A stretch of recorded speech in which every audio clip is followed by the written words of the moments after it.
Hello friends, welcome back to Anveshana channel. आज हम लोग पढ़ेंगे एक टोकरी भर मिट्टी कहानी जो माधव राव संप्रेष द्वारा रचित है। ठीक है, इस कहानी का प्रकाशन 1900 ईस्वी या फिर 1901 ईस्वी में हुआ था। ठीक है, कहीं कहीं देखिए 1900 ईस्वी मिलता है। ठीक है, कहीं कहीं 1901 ईस्वी मिलता है। ठीक है, तो आप लोग दोनों डेट याद रखिएगा। ठीक है, इसका प्रकाशन वर्ष 1900 ईस्वी या फिर 1901 ईस्वी। ठीक है, सबसे पहले महत्वपूर्ण तथ्यों को देखते हैं। देखिए, छत्तीसगढ़ मित्र पत्रिका में प्रकाशित हुई थी। ठीक है, तो ये कहानी छत्तीसगढ़ मित्र पत्रिका में प्रकाशित हुई थी।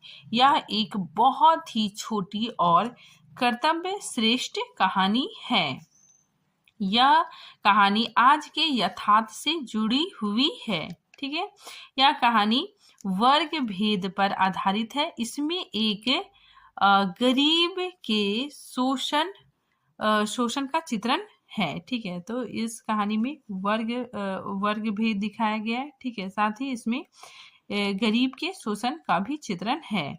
इस कहानी में अहंकार और स्वार्थ का चित्रण, ठीक है, स्वार्थ का चित्रण जमींदार के रूप में किया गया है।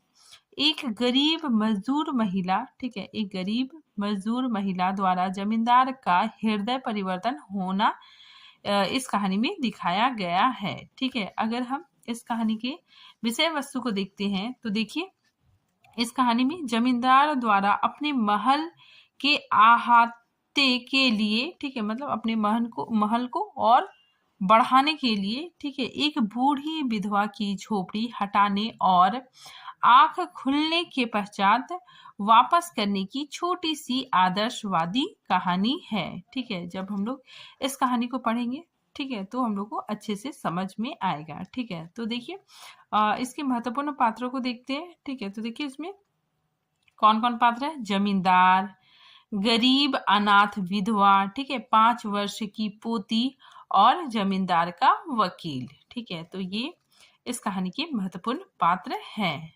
आइए हम लोग कहानी पढ़ना स्टार्ट करते हैं। ठीक है, कहानी हम लोग पूरे लाइन बाय लाइन पढ़ेंगे। ठीक है, चलिए कहानी पढ़ना स्टार्ट करते हैं। देखिए, किसी श्रीमान जमींदार के महल के पास एक गरीब अनाथ विधवा की झोपड़ी थी। जमींदार साहब को अपने महल का हाता, ठीक है, हाता मतलब महल को बढ़ाने की इच्छा हुई। ठीक है, जमींदार के मन में आया कि वो अपने महल को बढ़ाए, ठीक है, और आगे लंबा चौड़ा बनाए। ठीक है, तो अपने महल का हाता उस झोपड़ी तक बढ़ाने की इच्छा हुई। विधवा से बहुत तेरा कहा कि अपनी झोपड़ी हटा ले। ठीक है, पर वह तो कई कई जमाने से, ठीक है, मतलब वो विधवा, ठीक है, कई जमाने से, कितने साल से वहीं बसी थी। उसका प्रिय पति, ठीक है, देखिए यहाँ पे इम्पोर्टेंट है, पूछा जा सकता है। ठीक है, किस किस की मौत हुई थी उस झोपड़ी में। तो देखिए उस विधवा का पति, ठीक है, उसका प्रिय पति और इकलौता पुत्र भी उसी झोपड़ी में मर गया था। पतहू भी एक 5 बरस की कन्या को छोड़कर चल बसी थी। ठीक है, तो देखिए इम्पोर्टेंट है पति, ठीक है, इसका जो पुत्र था, ठीक है, और साथ ही पुतहू की मौत भी इस झोपड़ी में हुई थी। अब यही उसकी पोती इस वृद्धा काल में एकमात्र आधार थी। ठीक है, तो उसकी एक 5 बरस की पोती थी। ठीक है, वही उसके बुढ़ापे का एकमात्र सहारा था। ठीक है, जब उसे अपनी पूर्व स्थिति की याद आ जाती तो मारे दुख के फूट फूट रोने लगती। ठीक है, तो उस विधवा को, ठीक है, गरीब विधवा को अपनी पुराने दिनों की याद आती तो वो फूट फूट कर रोने लगती। और जब से उसने अपने श्रीमान पड़ोसी की इच्छा का हाल सुना, तब से वह मृत प्राय हो गई थी। ठीक है, उस झोपड़ी में उसका मन लग गया था कि बिना मरे वहां से वह निकलना नहीं चाहती थी। ठीक है, तो वो उस झोपड़ी को, ठीक है, बहुत ही प्यार करती थी, ठीक है। लोगों के लिए तो लोगों के लिए तो एक झोपड़ी था, ठीक है, लेकिन उसके लिए सब कुछ था, ठीक है। वो यहाँ से निकलना नहीं चाहती थी, ठीक है। उसकी पुरानी यादें भी जुड़ी हुई थी, ठीक है। आगे देखिए, श्रीमान के सब प्रयत्न निष्फल हुए, तब वो अपनी जमींदारी चाल चलने लगा। बाल की खाल निकालने वाले वकील की थैली गरम की, ठीक है। मतलब जो जमींदार है, ठीक है, वो क्या करता है, वकीलों की थैली गरम करता है, ठीक है, यानी बहुत रिश्वत देता है, ठीक है। उन्होंने अदालत से, ठीक है, अदालत से झोपड़ी पर अपना कब्जा कर लिया, ठीक है। तो जमींदार ने, ठीक है, क्या किया, कानूनी रूप से, ठीक है, उस झोपड़ी पर कब्जा कर लिया और विधवा को वहां से निकाल दिया। बेचारी विधवा तो थी ही, ठीक है, पास पड़ोस में कहीं जाकर रहने लगी, ठीक है। तो ये जो जमींदार है, ठीक है, वो जो विधवा की झोपड़ी है, ठीक है, वो कानूनी रूप से हथिया लिया। एक दिन श्रीमान उस झोपड़ी के आसपास टहल रहे थे, ठीक है। तो एक दिन क्या होता है कि जो जमींदार है, ठीक है, वो उस झोपड़ी के आसपास टहल रहे थे और लोगों को काम बता रहे थे कि वह विधवा हाथ में एक टोकरी लेकर वहां पहुंची, ठीक है। तो तभी क्या होता है कि वो विधवा हाथ में एक टोकरी लेके, ठीक है, याद रखिएगा, टोकरी लेके वहां पहुंची।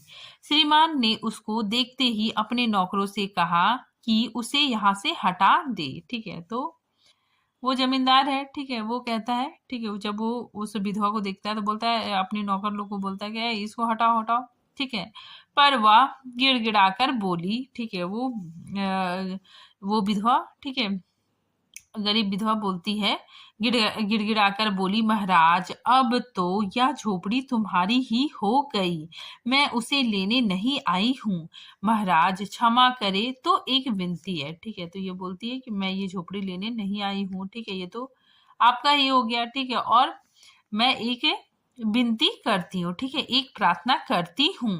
जमींदार साहब के सिर हिलाने पर उसने कहा, ठीक है। तो जमींदार साहब सिर हिलाते हैं, ठीक है। तब वो कहती है कि जब से यह झोपड़ी छूटी है तब से मेरी पोती, ठीक है, मेरी पोती ने खाना पीना छोड़ दिया है। मैंने बहुत कुछ समझाया पर वह एक नहीं मानती। यही कहा करती है कि अपने घर चल, वहीं रोटी खाऊंगी, ठीक है। तो ये बात वो विधवा जमींदार को बताती है, ठीक है।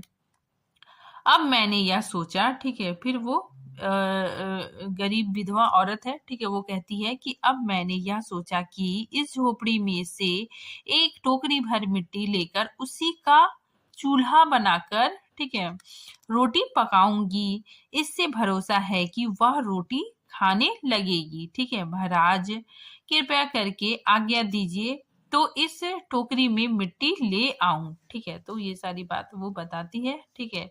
और इसके बाद जो जमींदार है, ठीक है, वो उसे मिट्टी ले जाने की आज्ञा देता है।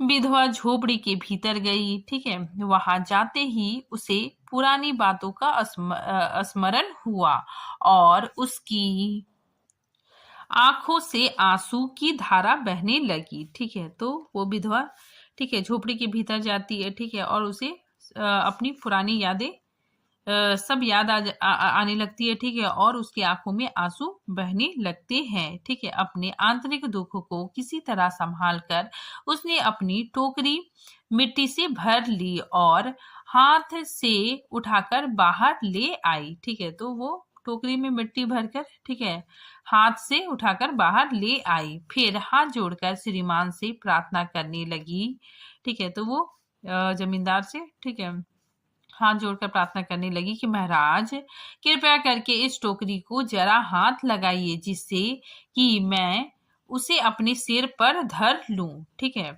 जमींदार साहब पहले तो बहुत नाराज हुए, ठीक है। तो वो जमींदार है, ठीक है, और उससे ये बात बोल रही है, तो जमींदार साहब क्या होते, बहुत नाराज होते हैं, ठीक है। पर जब वह बार बार हाथ जोड़ने लगी और पैरों पर गिरने लगी तो उसके मन में कुछ दया आ गई, ठीक है। तो जमींदार को, ठीक है, उस पे दया आ गई। किसी नौकर से ना कहकर आप ही, ठीक है, मतलब वो खुद ही, जमींदार खुद ही स्वयं टोकरी उठाने आगे बढ़े, ठीक है। तो ही टोकरी को हाथ लगाकर ऊपर उठाने लगे, ठीक है। तो ही देखा कि यह काम उसकी शक्ति के बाहर है, ठीक है। तो इसमें क्या होता है कि जो जमींदार है, ठीक है, वो क्या करता है, खुद ही, ठीक है, उसकी टोकरी उठाने लगता है, ठीक है। लेकिन टोकरी क्या होती है, बहुत भारी होती है, ठीक है। इसीलिए यहाँ कहा जा रहा है कि जो ही टोकरी को हाथ लगाकर ऊपर उठाने लगे तो ही देखा कि यह काम उसकी शक्ति के बाहर है, ठीक है। फिर तो उन्होंने, ठीक है, उन्होंने मतलब जमींदार ने अपनी सब ताकत लगाकर टोकरी को उठाना चाहा, पर जिस स्थान पर टोकरी रखी थी वहां से वह एक हाथ भी ऊंची ना उठी, ठीक है। यानी जमींदार उसको उठा रहा था, ठीक है, लेकिन वो टोकरी हल्की सी, ठीक है, हल्की सी भी ऊपर नहीं उठी, ठीक है, हल्की सी भी ऊपर नहीं उठी।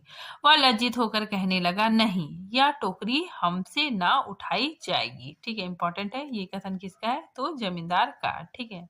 आगे देखिए, यह सुनकर विधवा ने कहा, महाराज नाराज ना हो, आपसे एक टोकरी भर मिट्टी नहीं उठाई जाती और इस झोपड़ी में तो हजारों टोकरियां मिट्टी पड़ी है, ठीक है। तो ये कहती है कि आपसे तो मतलब एक टोकरी भर मिट्टी उठाई नहीं जा रही है, ठीक है, और इस झोपड़ी में तो हजारों टोकरियां मिट्टी पड़ी है, उसका भार आप जन्म भर क्यों कर उठा सकेंगे, ठीक है। तो ये बात वो विधवा औरत कहती है, ठीक है। आप ही इस बात पर विचार कीजिए, ठीक है। तो कहती है कि आप ही इस बात पर विचार कीजिए, ठीक है। ये जो विधवा औरत है, ठीक है, वो कहती है। जमींदार साहब धन मद से ग्रवित हो अपना कर्तव्य भूल गए थे, ठीक है। तो ये जो जमींदार है, ठीक है, वो क्या होता है, धन दौलत, ठीक है, ऐशो आराम से बहुत ज्यादा उसके अंदर घमंड आ जाता है, ठीक है, और इसी कारण वो अपना कर्तव्य भूल गए थे। पर विधवा के उपयुक्त वचन सुनते ही उसकी आंखें खुल गई, ठीक है।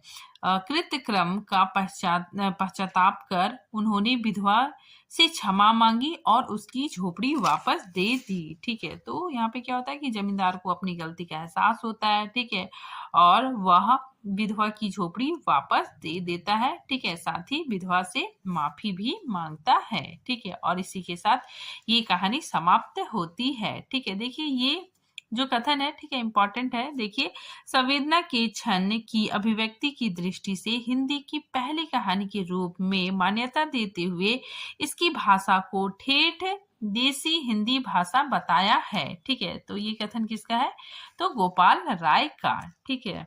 तो आज ये टॉपिक यहीं पे खत्म होता है, ठीक है। मिलते हैं नेक्स्ट वीडियो के साथ, तब तक के लिए थैंक यू।